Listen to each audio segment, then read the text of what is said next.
Sa edi for no ebi mu control sa demons no. E na sa hierarchies eyi kire. About on your spiritual review but imagines kakra bi Akufo-Addo obe retain the seat 100% obe retain the seat but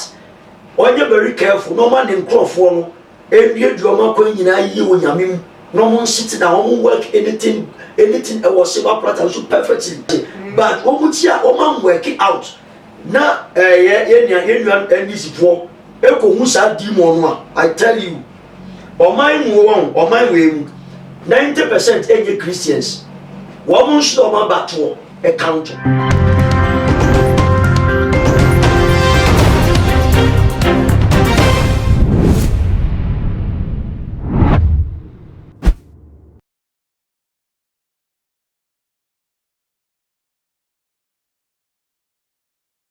Strong and command WhatsApp whatever was shame I to my GHS so meeting na ama ogusua na busia for a year a fee way more 2020 elections 7 December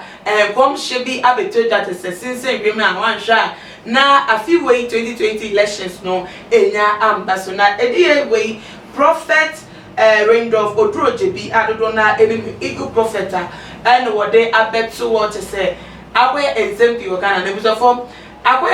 ensem enkomhye so de enkomhyefo en wo mu kire mu enu ti betwa mu aba ya kire ediye no emuyi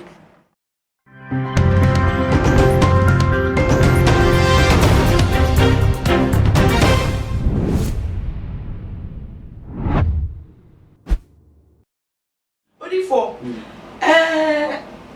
mo edifo ya mo na mo krai mu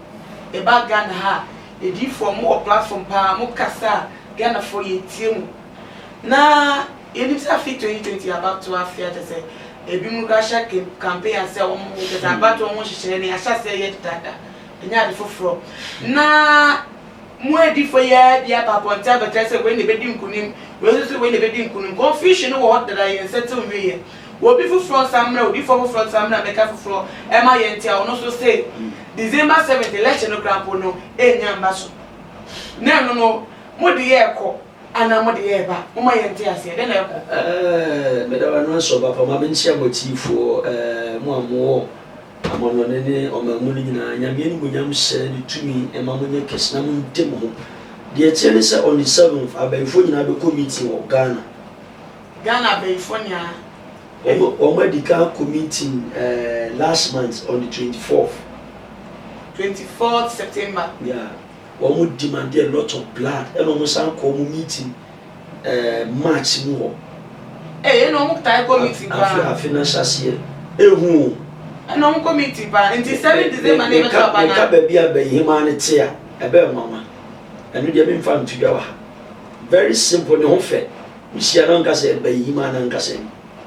What is it, baby? And yet, she had said, Obapa on the 7th for no. Abaifo nyina committee e wo mind that any asofo obukuta bayi edi bayi adwuma nyina o committee okay e ba jo ati ase e na o mo botai say to distract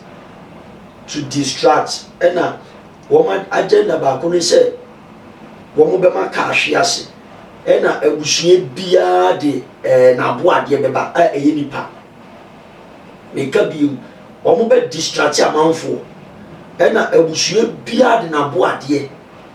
for afina mu nyina no ade a wo de ba be daase ena ma menchire mu abaifo wo yiye ene wo ena mo ye adwuma 3 months enjo Kristo ni bia ansa no first 3 months of the year wo mo de solitia abusua na ade ni mu ovram emu ohu nana ena unse oman ni mu asate now yewo empanimfo ni bia omunsukuta saade bia no odi for dem amembre mu kakra nti abaye meeting no me on the 7th December and no be see elections no ho kwan ana me pa cho election ni de be ba so utwatro odi am moderate yetie for mu moderate e be ba so bibia ni we be see but omo be hold mu meetings. And after the meetings, no, we are demanding, ye papa no ma minister for no mu a omu petumi any dibia no they are demanding a whole lot from them so ati ase eji wa de okwase di djuma bi ma ye di djuma ni fo aboade bra aboade no su enipa me ba to ati ade na se aboade ni enipa moja no mo no ti se piota ena enam no wo mu di ti se enam ayenyewe ena ye o maduane o mu di okay odifo semeto ati here elections no who wa fan mo de we hu e osunsun ya se no ba de be ba so asa na ya plan that ya share 7 December ba yen share Eagle Prophet ne conscience no emubiem o say 7 days kobra ye ben abato brene 7 December na 7 days before then no wiem mes sakra oka atmosphere spiritual atmosphere no bia be sakra mate se be dey di won na mani afa eno na ebesi elections no ehon ekwan ti mi be se mi hu se wa femu krampo no wo sha sekra mi bi se asema dey o to abontin first ne se abeye anase abeye to me anase before ebe ko nhimde on the 7th na se o mmeye bibi se ya ewiem sakrana bi se o mu ye ntutu ye bi ebeda di wonipa asetene me betre se na ebesi ana the church said there will be realms in the ebesi sambat apra da bi ambo unse your edifo ni bia they carry the name prophets but they are not prophets sa edifo ya wo kana se na se ba me na se ba me ndo about 3 times amanfo bia we dupi omwo amanone amanfo kese no so ti ya wonye very careful no but me be say yen sha dey because akoye o mine mu ensema ehunya because o mine we e ka bato a eno na dey yipeni odi enkan ti obi enyi asem ti yen hwe dey enimu ye ejire no na say we hu na me yi a che ne say on the 7th of December normal time afibia e abato afibia erito abano afi we mu no embaso 7 days eko do brain so no ewiem sakrana beba kakra mate se no na betre sampa enti na eno no wakoyi odifo yi den na yenye fa date ni yentu nheda yen sisemu ana yen twema ni nduro ni ehu sampa se odifo no eka ye abemu santi okay se be ndutu ye bia na se die mpa na susum wiase mu odifo amu ade mu pese yen gana fo yenye emfa edi yewe mu me make say for me onye prophet to me onse ye ka say last ni be kire edifo tarisa yekuta e o ye fi ye tiri kopem ye na spiritually me make say onye difo ti wo afa ni say onye difo ta asemi nya ni ya bi onye difo e na ade ebesi no enye no no kan me ba so atiase okay ade ebesi on that 7 before the elections no wo abaifo nyine wo Ghana nyine committee me ba to ati ade na se e no mu committee because of o de busa say ankro yellow no fractor yellow na tintin no gallon no baifo bia de ba ko 12 eko e wo honhom famu enti they are celebrating that blood festival within the fraternity of the realms of the spirit and na they are demanding enti wa wanti man for dia ma bia no and na wo mu wia wo mu sane ba wo nam famu a ewurade ebe ti say ade bia yi na the main motive ni say edifo ni bi nsu ya baifo ye ni anu edifo ni bi okay wo mu ya baifo patro ati ade na se na sabiti na ebe hodu no wo mu be participate na there will be realms in the make se be change but en change say you no come en change ma pra da bia mo bo ne nyama ne ma bi no bibia ni wo be si on say Bible count Deuteronomy 18:15 to 24 also difo bi obe senkom anaso be kasa wo mira ni dim na nkom se na mba mu no ye hu se odifo o de nefu ne se sa nkom asa branding do ye crowd there be un say ulidi ahead of time one there be our alert till ulidi ahead of time one there be our alert okay and na wo mukuta the raw power wo mukuta the zeal wo mukuta the mark of the prophets na nkasa wo mon kasa bebre se ye nyan kasa no and to one say I can walk keke unse because of women platform no aba media show radio station TV station no wa ba tuna no mutua the prophet by net say but for me make us on your prophets onye prophet means them near your montungu on your prophets even the church members no kwa some mo kwanya eni mama for be kan fa no on your prophets I said di for dey bia mo nsem o odi for bia mo nsem do so bi enu a enye unse enye to that extent say your friend say a prophet eya adia emu obu you carry a whole lot of responsibilities okay what you say and among for be burdens e o shoulder odifo bi ofri nyame bia ye konkron 100% unse because of a whole lot of spiritual things no so one that impure holiness o jina mo bia be ye adwuma na se nya adwuma na se wo na wo ade no de abetu dan na no abaifo ho nneoma enti ameka to se adifo ni bi o my god mu a almost 80% ya abaifo na odifo metwati ya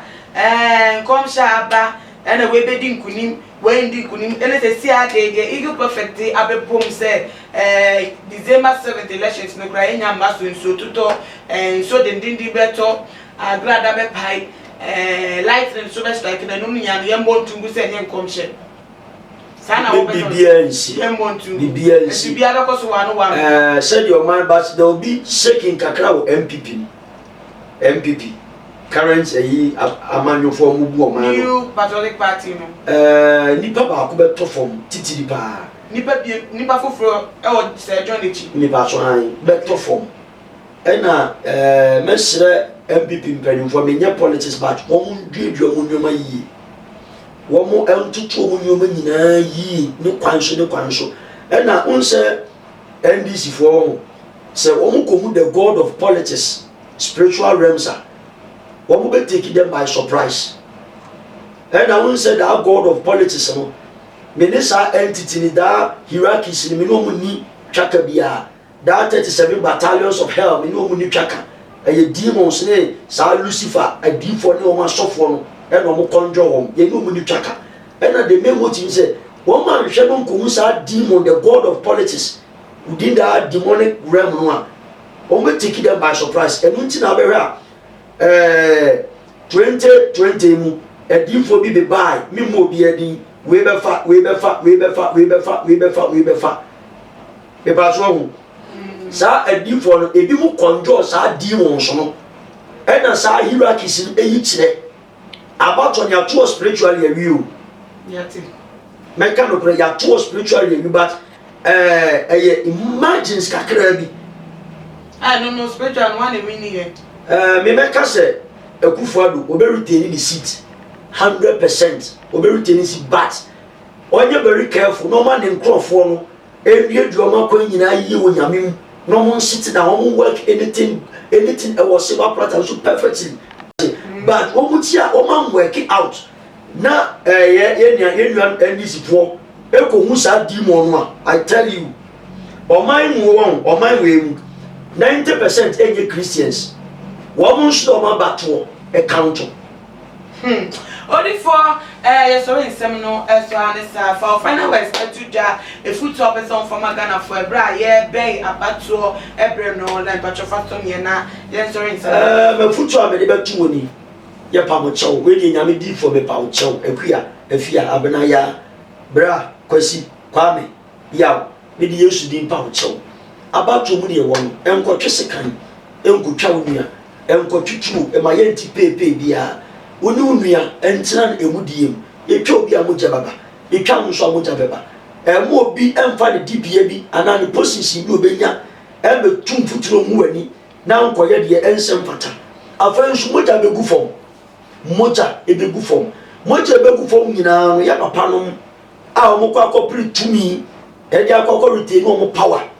enu ntina moja egu fom na bomoden emo mfa moja enkoye nso ano na echire onwa ka akoka dwam na mentire ne muncho no ma ne ba monye kese afa so Holy Ghost and Fire Prayer Ministry emra wutie yi wo ohaw amane bi atiti bi ade bi achichiri ko mu a wontimi nsare fa wo abedan Ewurade Holy Ghost and Fire Prayer Ministry nyanya me difo Ewurade betene te ama bye bye. Amen. Na ebusia for Prophet Bernard Estem na sabre me no etwetwe nkomo ede efa ye eagle prophet me come share efa December 7 abatwa enya mbaso no ehun na wo adwenche ebi efa nkomo no wa obetimi ede atudwa e wotumaji age comment section honum no abomode aflo ye o ye Instagram page at @TooMuchGH_ upload for numbers so eda eye video yi asent betimi afa na ekita udebia wono no aye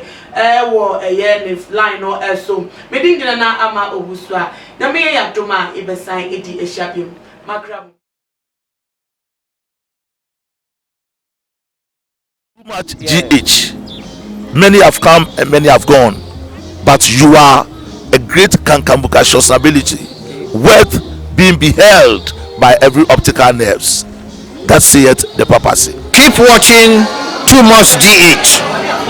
and you'll get the best of entertainment, the best of everything you want. My name is Ohima One. Keep watching TooMuchGH. It's the best. Keep watching TooMuchGH.